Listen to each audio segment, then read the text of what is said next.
Good evening, everyone.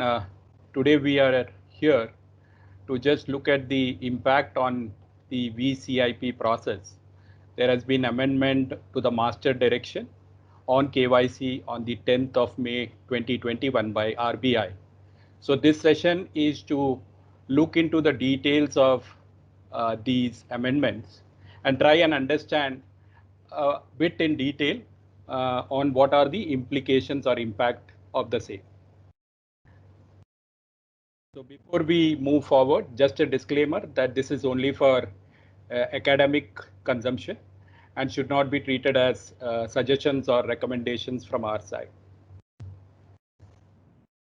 So if we look at the regulation, there is the first amendment in the definitions of the VCIP. So what the regulator has done is that some of the terminologies like facial recognition, secure life, consent-based audio-visual interaction, independent verification, these are some of the words which have been added into the clause under section 3. So that's the first change which has been brought about in the amendment of the VCIP process. Next, we look at the amendment into the section 17. So under section 17, again, some of the matters have made it very explicit, like accounts opened using eKYC shall not be allowed for more than 1 year. It was always there, but now it has been made very explicit that it cannot be more than 1 year. And also it has been mentioned that unless identification as per VCIP is carried out. So an eKYC with carrying out a VCIP process is mandatorily required now. On the section 18 of the regulation, it was earlier for individual customers. Now the scope has been increased and now VCIP can also be undertaken for proprietorship firm, authorized signatories, beneficial owners, in case of legal entities, updation and updation of the KYC or re-KYC, which is a periodic updation which needs to be carried out. So the amendment which has been brought in the regulation allows for carrying out VCIP for all these individuals as well. On the VCIP infrastructure, there has been a major change which has been brought about. So if I will try and read out the exact wordings from the regulation itself. So it clearly says that the technology infrastructure should be housed in own premises of the RE, and the VCIP connection and interaction shall necessarily originate from its own secured network domain. So, the infrastructure for VCIP should be within the premises of the RE, and any outsourcing of any kind of process for management, maintenance of infrastructure should be complying with the existing RBI guidelines. The next important amendment which has come in, which explicitly says that a customer consent needs to be taken and recorded. This was not there earlier. It now clearly says that such recorded consent should be made available to the auditor. So the auditor, while looking at the onboarding process before authorization, they need to be shown that an explicit customer consent has been taken as part of the customer journey. And the entire end-to-end process needs to be encrypted, which is right from the customer device to the hosting point of the VCIP application.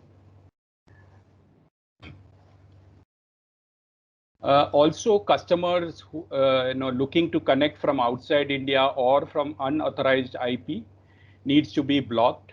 That has been made very clear in the recent amendment. Also, the video recording should now contain the GPS coordinates and date timestamp. So earlier this was not made very explicit, and now there is a regulation which says that the GPS coordinates needs to be available in the recording.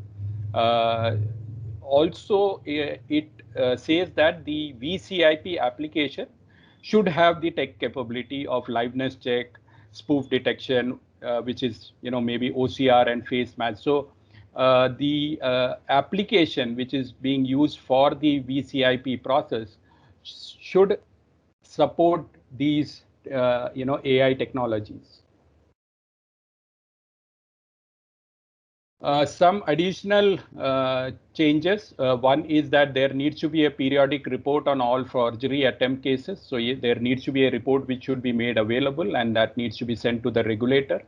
There needs to be periodic testing of the infrastructure. So the VCIP infrastructure, as well as the applications and the API and web services which are being used as part of the entire VCIP process, all needs to be regularly tested and audited, both for compliance of internal and regulatory guidelines.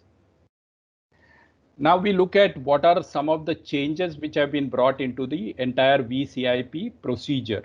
So, right from a customer starting the process to ending the video call, and then the approval of the call, and then the account getting generated. So what the regulator has said, that there needs to be clearly defined standard operating procedures and proper training manuals, and training of the officials who would be involved in the customer onboarding process needs to be there. Second is an important point which the regulator has highlighted. Here they say that in case of any disruption, we need to restart the full process. So if there is a break in the journey, we cannot resume from the point from where it broke last time. So the entire process needs to restart, and the customer will need to carry out all the steps again. And also the uniqueness of the question, to ensure that the customer who is sitting on the other side of the video is a live person. So there needs to be some uniqueness. It could be via a code which is a reference code which is being sent to the customer, which is unique for each customer, and which the customer also doesn't know.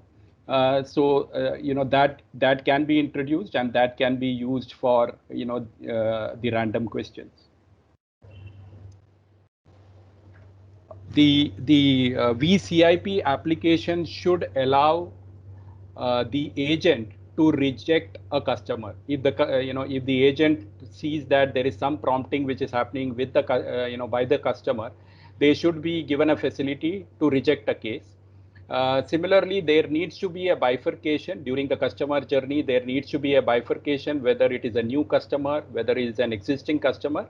Because for a new customer, the journey could be separate. For an existing customer, if he's coming for doing a re-KYC, the journey could be different. So the bifurcation needs to be there.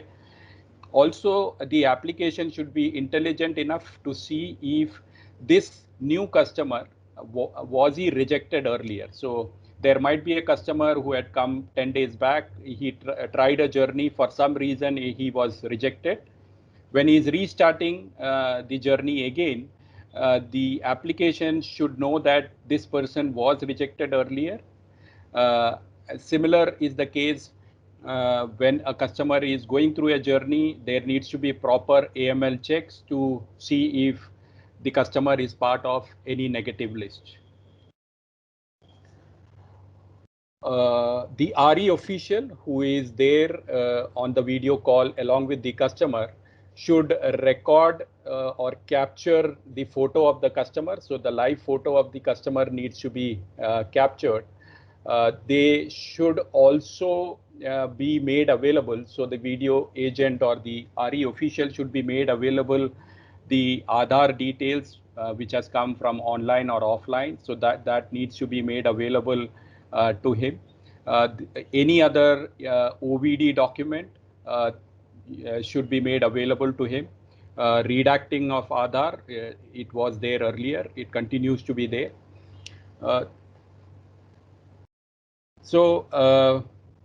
One important point which the regulator has proposed now, or rather, which is part of the latest amendment, is that ideal case, the entire journey between the customer starting the journey to doing the video call and the RE official going through the video call should be done at a single go. So it needs to, right from where the customer starts the journey to the video agent attending the call, the entire journey should happen at one go, and only in rare case should it be allowed, and even that that period has been restricted to 3 days now. So within 3 days, so if a customer is starting a journey on first, and for some reason if he is not able to move forward, then maximum 3 days is allowed for him to complete the video journey. Else they will need to restart the whole process once again. Some other points which have been reiterated are that in case the customer has a different address from the supporting document which he had provided, which is say an Aadhaar, the address in the Aadhaar is different from the address which he has mentioned, then a proper supporting needs to be made available. Also, as part of the onboarding, all economic and financial details needs to be taken from the customer, and part of the video call, the RE official needs to confirm these with the customer by asking him the relevant questions based on whatever he has filled in. Also, the PAN card image to be captured during the video call. Except if he's provided an EPAN, then they don't require to provide that. Explicit mention has been made that printed copy is not allowed. So, one cannot take a copy of any e-document or any OVD and present it as part of the journey. So it compulsorily needs to be an e-document. One interesting point which has been mentioned is that earlier we have always seen that the matching of the face of the customer during the video call was done with the PAN card. Now there is a mention which says that RE official to match photo of customer with PAN and Aadhaar details. So it is not only PAN but also the Aadhaar details needs to be used for the same. The other points like bank correspondence can be used for at the customer end for assistance. Account can be made operational only after the audit approval. They continue to be there. As far as the record and data management is concerned, mention has been made that all data and recording should be made available to the RE, and the RE official who is carrying out the video interaction with the customer, there should be the activity log and the credentials should be made available. So in the recent amendment, if you look at the recent amendment, they have also included elements of re-KYC and updation of KYC. So periodic updation of KYC as well as re-KYC, these can be carried out now.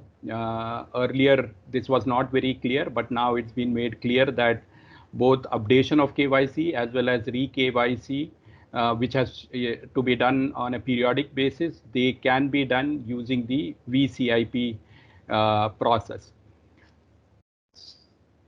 So, who are the entities or what are the, type of customers for which an updation or a re-KYC is carried out? So earlier it was said that if there is no change in the KYC information, then you really don't need to carry out the updation or re-KYC. But now it's clear that for individual customers, even if there is no change in KYC information, if there is a change in the address or if there is a change in the status, that is somebody is moving from a minor status to a major status, then the RE may carry out fresh KYC of the customer. The RE is required to take care of these additional measures as part of the re-KYC or the updation, where it says that the KYC documents of the customer as per the current CDD standards are available with them. That means if I am carrying out an KYC updation today, I should ensure that the customer has provided me with all the latest CDD information, be it his status, be it his financial status, his economic status, marital status. So all those information needs to be updated. This is applicable even if there is no change in customer information.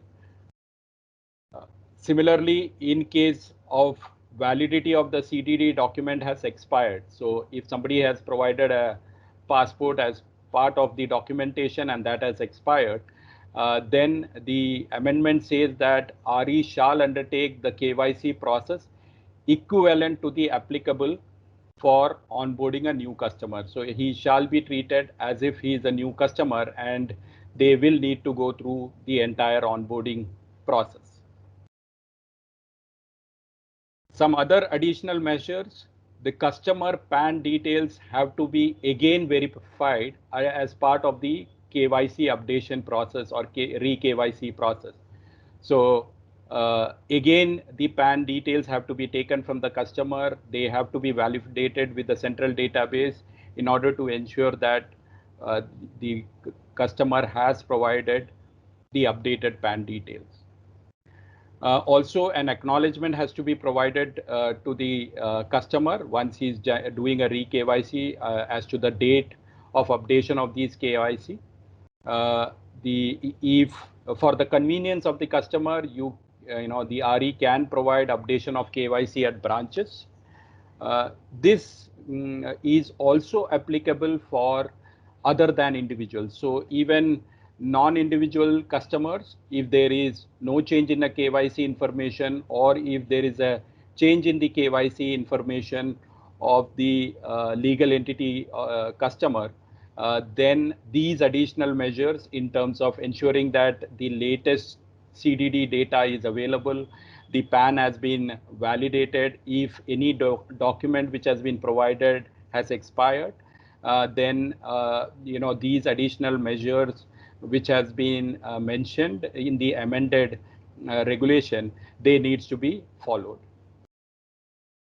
Thank you all.